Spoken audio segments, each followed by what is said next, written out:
Blat Gemara. Today, Monday's daf is daf Daled.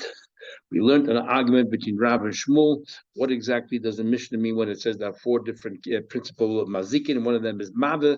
What exactly does mava mean? Rav says mava means a person, and then shar means the three parts of shar, which is keren, the horns, and regel by foot, or shem by the teeth.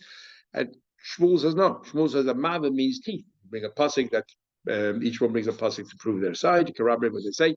And then, according to Shmuel, we had Rabbi Yehuda said that shoy is referring merely to keren, and regel is omitted, but regel is included in the end of the Mishnah where it says keshachav mazik. And according to Rava, no, that shoy means regel, mava, shen, and keren is left out because keren is different. It's only a tam the first three times. They only pay half the price, and that's including keshachav mazik. And now the Gemara is saying over here, we're up to the Gemara. Shmuel my time Allah amakarab. Why doesn't in the middle of the page, why doesn't Shmuel agree with Rav? That what the mother means Adam. Amalach, he'll tell you simply. Isal kedatach Adam, if you think that Mava is referring to a person causing damage, Hoktadi Sefer. We learn a Mishnah later on where it clearly says it counts there 5 different muadim, and it says that there's a shor hamuad, an animal that committed this, that did it 3 times. V'shor mazik, if a shor went into someone else's property, even the first time, Rab Tarfon says, and the Mishnah follows Rab Tarfon, you pay the full price from the very beginning. B'shus hanizik in the victim's domain, and Adam. So the Ray talks about a person. So why does the first Mishnah need to talk about a person? So therefore, he says Mava means shen, an animal that's eating and causes damage by eating. Says the Gemara, why doesn't the Mishnah then include Adam in the first Mishnah? Why leave it to the next Mishnah? Says Shmuel, our first Mishnah is talking about your possessions cause damage. It says, we're not talking about nizakim or damages that you perpetrate personally. No, but Rav Nami, according to Rav, it says Ma'ava means Adam, but the fact is it says that already in the next Mishnah. Haktani Adam b'Sefer, it says following Mishnah. So there the purpose is mainly to include the list of all the muadin. Our Mishnah here is out to tell you the principle mazikim, those that cause damage, and therefore Adam is included. So now, according to Rav, Rav says that Ma'ava means Adam, and Shor means all the categories of Shor. So the Mishnah says, Loi Harei. What do you mean, Loi Harei? That there's a Chumrah in Shor. You wouldn't have learned Adam. The Torah only would have told us about a Shor that you're responsible for. You wouldn't think that if a person caused damage, you're responsible. Bava Kama. What does Mishnah mean? Must be a Chumrah in Shor that you don't have by Adam. Loi Harei Shor, Loi Roi Shor Shemishalem as a Kofer. That a Shor, if it kills a person, he has to pay compensation. However, we learn out by a person does not pay kofer. Since a person is exempt from paying kofer, so therefore there's a cooler leniency by a person, maybe you don't pay for damages either. On the other hand, a person has a chumrah that if he causes damage on the person, he pays 5 payments. Nezik, which is shared by animals, as the animal does it, but it's tsar, pain, ripoy, medical bills, shevas, unemployment, and baishas for the shame that you put him through. And therefore, there's a chumrah by a person or by an animal. I would have thought maybe doesn't have to pay. Okay. Before we go any further, the Riva asks, I don't understand. The reason why you don't pay kofer, says the Riva, by a person causing is because of kamla b'drabban. If you killed somebody, just like an animal, the person doesn't pay kofer because kamla b'drabban, which means you give him the stricter punishment, and which he gets killed because you killed a person, and you don't pay kofer for kamla b'drabban. What does that do with anything? So the Riva answers, what about if you killed, we follow Chizki, and Ksulis. What happens if you killed someone b'shegig? So you won't be punished. You still don't pay kafir. So therefore that proves that so you didn't pay kafir at all, so that's a leniency, obviously. So the Riva clearly learns that the idea of kamle, the reason why you don't pay kafir is because kamle b'derabbanei. Even though kafir is a kapara, it's a means of atonement, and we learned in Tuvas of Lamed and other places that there is no kamle b'derabbanei for kapara because you don't want to miss out on your atonement.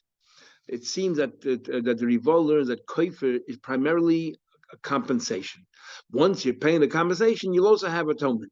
Therefore, the Kama B'derabbanei rids you of the compensation, you're also rid of the atonement as well. So the Riva therefore holds that, and that really the reason why we don't pay kofer is Kama B'derabbanei. That's why we don't pay kofer. And I guess the Re disagrees. He says kafir has nothing to do with kamla b'derabbanei. The reason why you don't pay kafir is because there's a pasuk. It says Allah v'v'lay Allah adam, that you pay, the animal only pays, not a person, and that's not to do with kamla b'derabbanei. And that's why the Gemara is saying there's a leniency by a person, you don't pay. It seems from the gang of the Gemara here is that on the Rishonim, that kamle b'derabbanei, there's two ways of understanding. Is kamle b'derabbanei what's pshat? Is the pshat is that since you're getting stricter punishment, you don't get the lighter punishment, or is the pshat that the lighter punishment is included in the stricter punishment? From the fact that the Riva asks, the chayda is kamle b'derabbanei, it's clear that the Riva learns that kamle b'derabbanei therefore means that what do you call it? That it's as if you paid it. It's as if you paid it, and therefore because even if kamle b'derabbanei, so even if the reason, if it means that you don't have to pay, you're exonerated, then who cares why you're exonerated? Who cares if common rabbi? The fact is you don't pay kafir, that's a leniency against the shoyb, which does pay. But if you learn that by when we say common rabbi, you get the stricter punishment. The stricter punishment means that it includes the lenient punishment. So that he was asking, there's no leniency by a person. He is paying kafir, but a different way than the shoyb. His payment of kafir is through misa. And then the Riva says, but in a case where there's no mitzvah and still there's no kafir, so that shows there's a leniency there. That's what it would seem from the gang of the Riva and the Re over here. Anyhow, we continue the Gemara. Actually, there's a whole discussion. The Ritva at the beginning of Makkos and all the Rishonim Achreim talk about this. And we'll have opportunity to talk about it in the future. Says the Gemara further. Let's understand further the Mishnah according to this. According to Rab, that Ma'ava means Adam. It says there, Loy Harei. It says there. What do you call it? It says Hatzada Shoveh. What do you have in common between Shoyed and Mave? Shedarkon lahasik. It's common for them to go to cause damage. So according to Shmuel, we're talking about regel. Shoyed is regel, and Mave Shen. Yes, they constantly go out and they're chewing things, walking things. But according to Rav, that means that Shoyed includes keren. Keren, the whole idea of keren is it's not normal that it goes damage. That's why the first 3 times you're exempt, because you don't anticipate this is going to happen. Says, yes, but muad if he does it habitually. Or muad darkela, even muad, it happens all the time. Mar says, yes, kiva ayayi, once he's warned, urchahu, it's considered as if it's happening all the time. Adam, what about Adam? Where's the darkela hazik? Darkela hazik must be Yosh. When he's asleep, he has no control. Yoshon. When he's asleep, he's mazik. Yes, kivon dekayi for pushing, you can't see stretching out. Urchihu, it's quite comfortable damage, provided that the kalim were there before. If he went to sleep, there's nothing around him. That somebody put things there, Hitaka would not be responsible. Says the Gemara. It says and it's your responsibility to take care of it. Sounds like you're a third party. Adam shmiras gufi alav. A person is responsible for himself, not shmiras son alecha. Like talking about a third party. Says the Gemara, Karna learned Arba Obas Nazikin, but Adam Echmen. Adam is one of them. Adam Shmiras Gufi Olav. What do you mean Obas Nazikin? A person you have to watch like a third party. Learn Adam Shmiras Gufi Olav. You're right. Change the wording around when it talks about Adam. It's Shmiras Gufi. That's how you're supposed to learn it. So the same thing over here. Adam Shmiras Gufi Olav. But here also learn. That when it says in the Mishnah, Shmiras son Allah is talking about other things, the shor, the aish, the bar. But when it talks about the person, it should say Shmiras Gufay Allah. Maskal Ramadi has a question. How do you have an argument of Shmuel? Remember, we said it's not so clear from the pasuk either way. So I have another possibility. Mav is mine. Say Mav is water. And Mav is water. Taste explained, we're talking about not water while it's falling down, because then it would fall under one of the categories. It's talking about once the water landed on the ground. It's not like a bird, very little water of it. So therefore, maybe it's some new Av. We actually have a pasuk.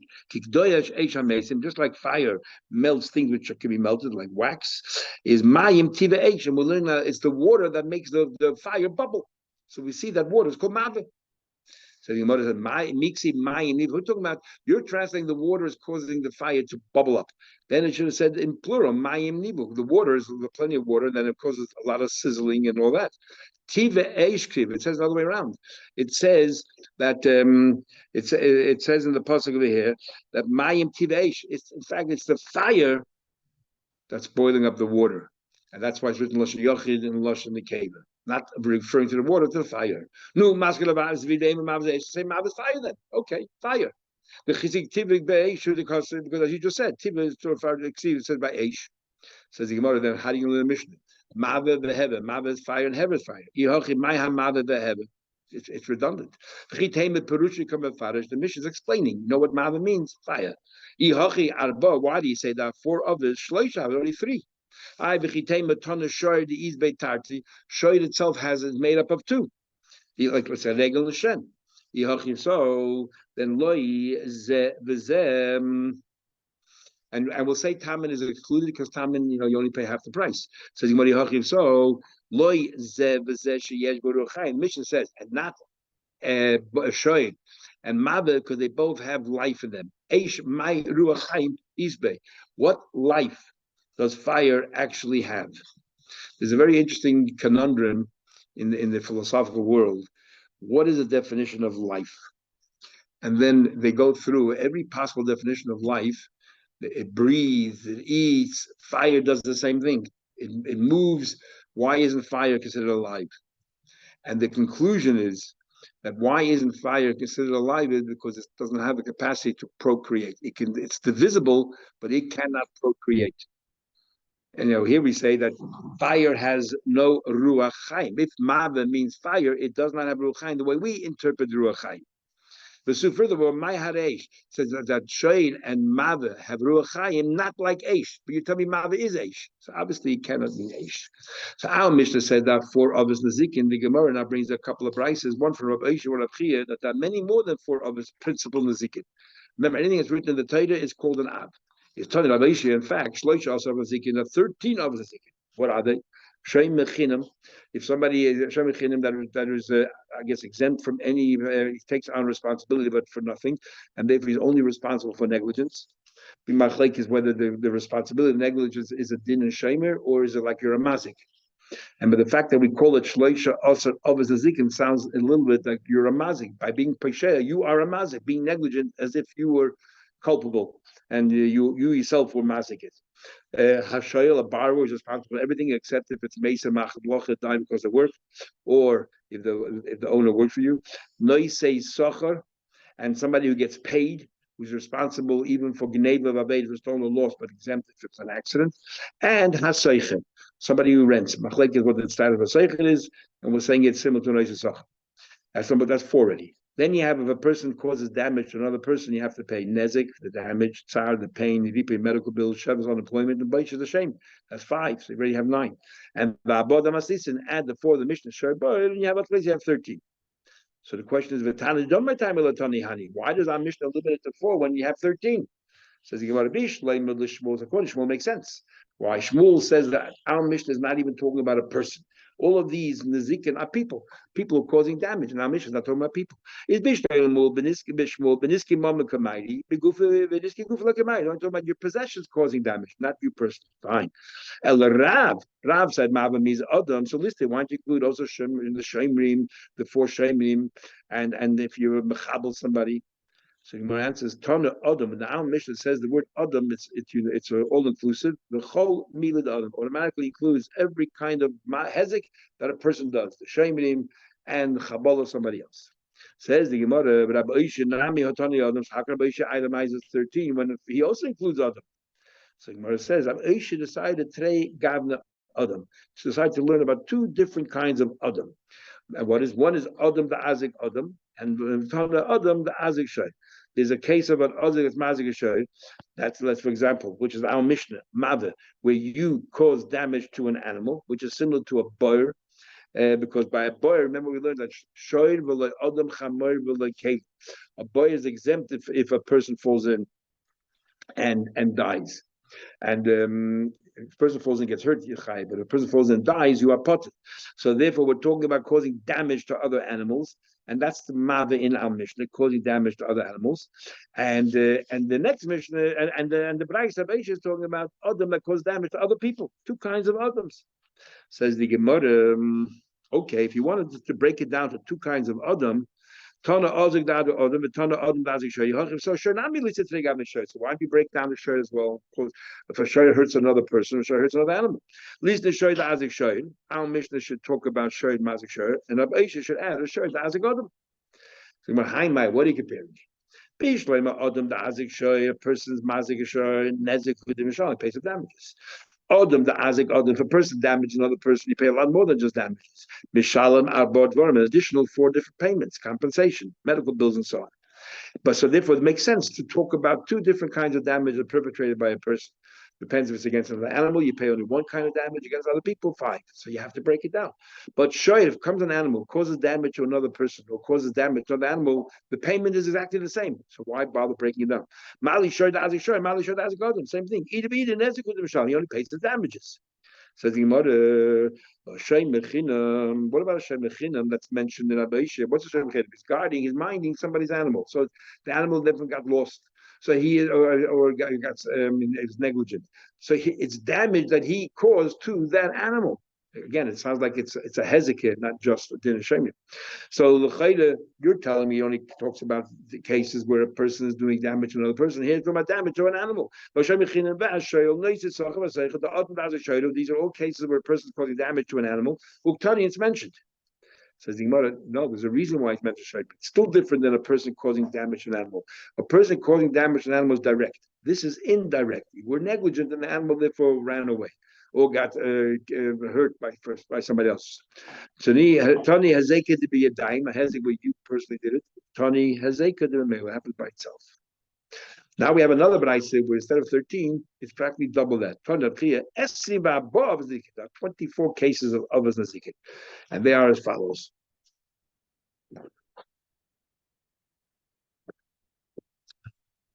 Now, shlu be careful.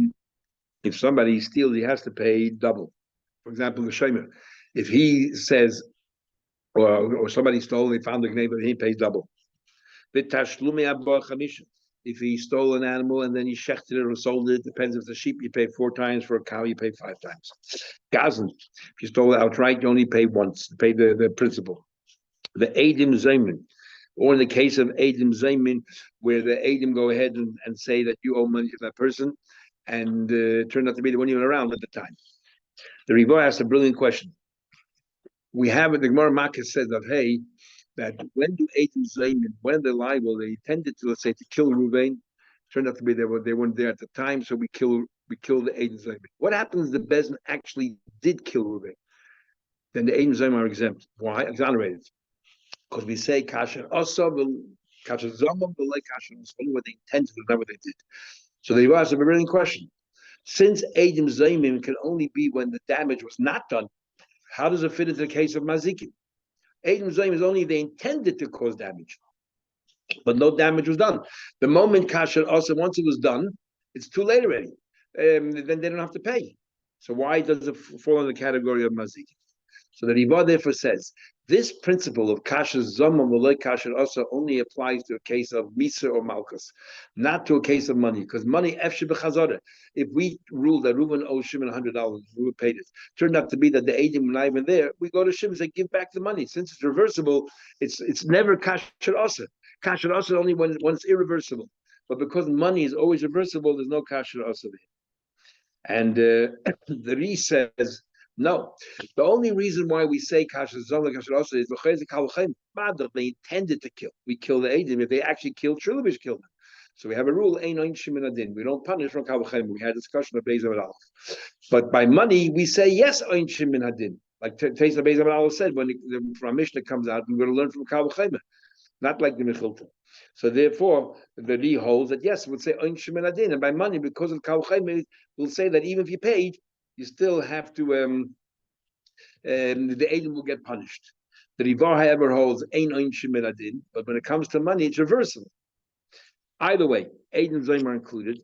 Ha'oinus, if somebody raped a girl and you pay that, you pay a certain amount of money, $50 on the fatah. Somebody seduces a girl, a young girl, shemra, or he alleges that she wasn't a virgin.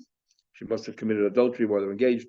And somebody went ahead, it was Matame Truma, he defiled Truma, or Vahamadame, he took Truma and he mixed it with Chulin, so now he rendered it useless for a Yisrael, can only be eaten by coins, so it loses a lot of its value.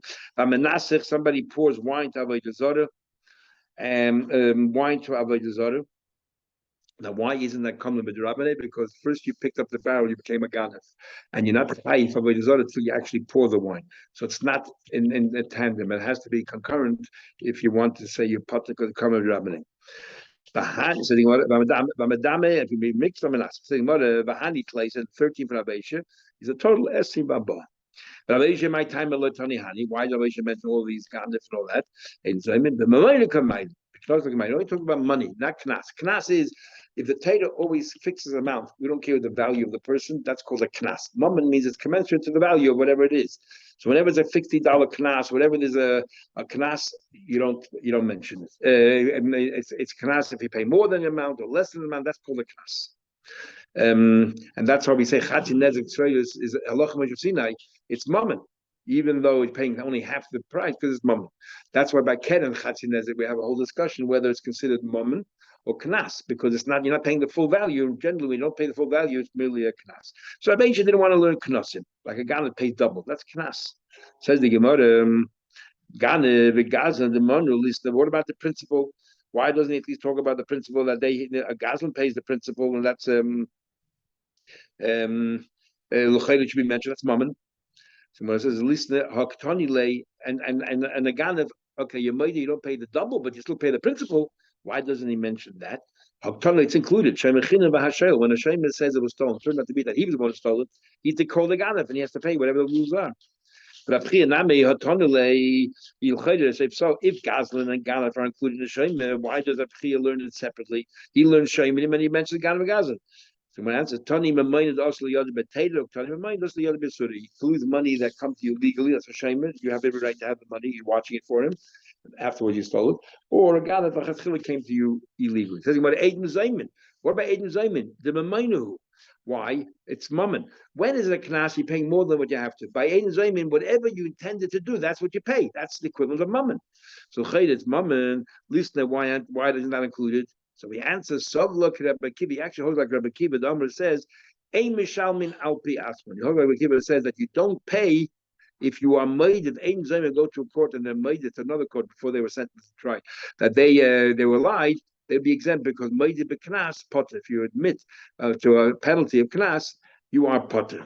So we see that they hold Eidin Zaim is a Knas. That's why Rabbi doesn't learn it. Says the Gemara Esau, if Rabbi holds Rabbi Kiva, at least the Trey Gavna Shoy, then he should have mentioned twice two kinds of Shoy. Why? Listener Shoy, go back to the original question. Shoy the Azik Shoy, for Shoy damages a Shoy, you only pay half. Or but listener Shoy the Azik Adam, but if a Shoy damages a person, a Shoy Azik Shoy, you only pay the value of the Shoy, no more than the value of Shoy. But if you pay, if you damage a person, then even if the damage to that person is more than the value of the Shoy, you have to pay that difference.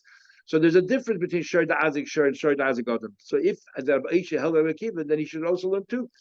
We're assuming that if Rabbi Kiva in Bayim Zayin will hold Rabbi Kiva also by Shor. It's not Rabbi Kiva Aimer Af Tam, even a Tam. Shechava Ba'adam. That a Tam that was chavel by a person, Mishalim B'Moisin Shom has to pay beyond the value of the cow, the difference between the value of the person and the value of the cow. Now the Gemara could have said he holds Rabbi Kiva in this case by Ibn Zayin, not Rabbi Kiva in this case. The Gemara answers that many times. But here the Gemara says that even Rabbi Kiva himself changed his mind. Rabbi Kiva himself had changed, like he broke his own ruling. He changed his ruling. Rabbi Kiva says, Yoch, I would have thought, I would have thought that what you pay beyond the value of the shayr, but when you damage another person, so we bring a passage where it says, you should do to him, to the animal, you don't. Rabbi Kiva changes his mind. You don't pay for the animal more than its value. So because Rabbi Aisha holds like Rabbi Kiva that Aiden Zayim is a class, that's why he doesn't include that. Just one more line, then we'll continue that tomorrow. We're going through the entire Braisa. Is why Rabbi Aisha doesn't include it. Is why doesn't Rabbi Aisha include it? You're paying man as well. The only part that's knas is the $50, but there's also other things. For example, the pagam that now she's worth on the market much less than before because of whatever, because what he did, and therefore we can charge it for that. Manushach, that's already included. Nezik, if it caused damage, tunnel, that's already mentioned. The four things. Tzad, pain, tunnel. Boisha, shame, tunnel. Pagam, hainu nezik. And pagam, the loss of value, that's there's no real nezik. That's the nezik. That now that she's no longer psula. What are you going to tell me? Because of knas. The $50, he doesn't talk about knas. He only talks about and we'll continue tomorrow. We're working our way through the Brisa. Why Rabbi doesn't mention everything that the Chia says. Have a good day, everyone. We'll continue Mitzvah Shem.